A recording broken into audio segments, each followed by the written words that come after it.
오늘 여러분들께 원광의 사상이라고 하는 주제로 드리는 마지막 시간이 되겠습니다. 오늘은 원광 스님의 여러 일화 가운데 아주 중요한 일화가 하나 남아 있어서 그 부분에 대한 말씀을 드립니다. 제가 전에도 그 세속오기를 받들었던 귀산 추항 두 화랑이 왜 원광법사한테 질문을 많이 안 해가지고 저희들을 이렇게 곤혹스럽게 하느냐 하는 말씀 드렸는데, 또 하나 삼국사기에 아주 원광법사의 중요한 언행이 남아 있습니다. 그건 뭐냐 하면, 당시 원광법사가 활약하던 때가 진흥왕 때인데, 이 진흥왕이라고 하는 임금은 굉장히 중요한 임금이잖아요. 우리 한국의 역사에 있어서 신라 삼국 통일의 기반을 닦은 인물로 보여지는데, 이 진흥왕이라고 하는 인물이 삼국 정립시대의 신라의 입장을 가만히 생각을 해보니까 제일 영토도 작고 제일 무력도 약하고 모든 게 삼국 가운데 제일 열세에 있어요. 그럼 이것을 만회하는 길이 뭐가 있을까? 진흥왕이 생각을 해보니까 아무래도 당시의 선진국이라고 말할 수 있는 중국 대륙에 있는 중국의 제국과 외교관계를 수립해서 그들과 파트너십을 가지게 되면 훨씬 유리하겠다. 이미 여러분들 보시다시피 고구려는 전진이라고 하는 나라와 이제 굉장히 중요한 동맹 관계를 맺고 있었고, 백제는 일본과 더불어서 굉장히 혈맹에 가까운 아주 중요한 외교 관계를 수립하고 있는데, 신라만 고립무원으로 혼자 있었으니까. 그래서 중국과 이제 외교 관계를 수립하고자 하는데, 그 당시의 상황이 뭐 인터넷이 있었던 것도 아니고 정보가 전혀 없고, 심지어 중국에 어떤 나라가 있고 임금은 어떤 사람인지 전혀 알 수가 없잖아요. 그런데 여러 신하들의 의견을 들으니까 원광법사는 중국에서 공부하고 온 사람이잖아요. 그리고 또 소문을 들으니까 중국에서도 황제들이 원광법사를 스승으로 모시고 가르침을 배웠던, 정말 당시로 보면은 상상도 할 수 없을 만큼 위대한 국제적 인물이거든요. 그래서 어느 날 진흥왕이 원광법사를 대궐로 모셨습니다. 그래서 이 전후 사정을 얘기하고, 좀 스님이 중국에 있는 어떤 그 제국과 우리 신라가 서로 동맹을 맺을 수 있도록 힘을 좀 써주십시오. 그때 원광법사가 아주 의미심장한 말씀을 합니다. 내가 살기 위해서 남을 해치는 일을 도모하는 것은 불자로서의 자세가 아닙니다. 허나 제가 대왕의 땅에서 대왕의 초목으로 연명하고 있으니 어찌 그 가르침을 어길 수 있겠나이까. 참 그 지식인의 고뇌가 역력하게 드러나는 부분 아닙니까?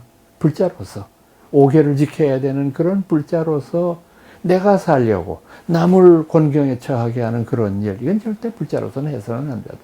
그러나 현실적으로 생각해 보자. 그걸 안 하고 가만히 있다가 그대로 나라가 멸망하고 백성들이 그대로 도탄에 빠지는 것을 그대로 방치하는 것, 이것이 진정한 자비일까? 그건 아니잖아요. 그러니까 뒤에 부분은 이 앞에 나오는 원론적인 자신의 이념에 대해서 현실 응용적으로 그 이념을 바꾸는 경우 아니겠어요? 참 이런 점이 뭐 좀 경우는 다르지만 요즘의 지식인들에게도 거의 마찬가지의 고민일 거예요. 참 이념적으로 보면 정의를 추구해야 하고, 이 땅의 악과 불의를 뿌리 뽑아야 되고, 이런 것에 대한 의분을 느끼지 않는 지식인들이 어디 있습니까? 그러나 현실적으로 봤을 때 참 그것은 어렵고 힘든 일이지 않습니까? 이를테면 여러분들 한번 생각을 해보세요. 사람이 얼마나 이기적이냐 하면, 자, 우리가 30여 년 전부터 의료 문제에 있어서 건강보험이라고 하는 것을 전체 국민들에게 혜택을 베풀어서 지금 우리가 자신의 처지에 따라서 얼마만큼 건강보험료를 내면은 저희가 병원에 입원하거나 또는 왔다 갔다 했을 때 많은 혜택을 받지 않습니까? 그런데 그거는 논리적으로 보면 그래요. 우리가 낸 돈을 모아가지고 그것을 가지고 우리에게 다시 혜택을 나눠주는 연금과 비슷한 성격의 것이기는 한데, 그때 만약에 어떤 사람이 있다가 당신이 정말로 이웃을 사랑하는 정신과 자비로움이 있다고 한다면 당신은 그거 포기해라. 당신 포기하고 당신이 받는 혜택을 다른 그것도 못 받는 사람들한테 돌려주면 어떻겠는가? 그럴 때 내 거 포기할 국민이 어디 있습니까? 이 세상에.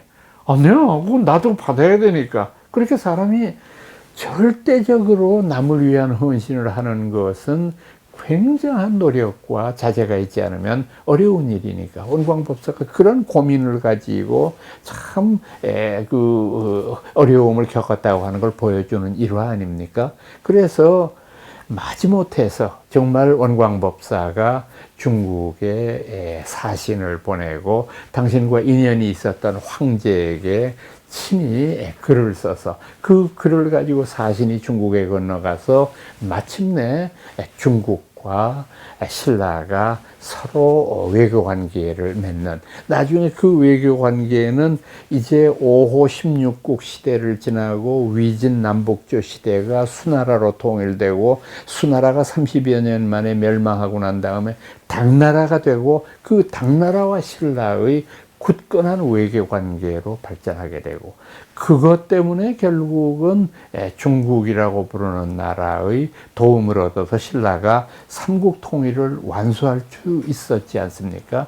아마 이제 이런 것들이 원광법사가 불교의 위대한 스님이었으면서도 현실적인 것을 무시하지 않는 최고의 지성인이었다고 하는 것을 말해주는 자료라고 생각합니다. 오늘은 여러분들께 원광법사의 걸사표에 얽혀져 있는 일화를 말씀드렸습니다. 여러분 안녕히 계십시오.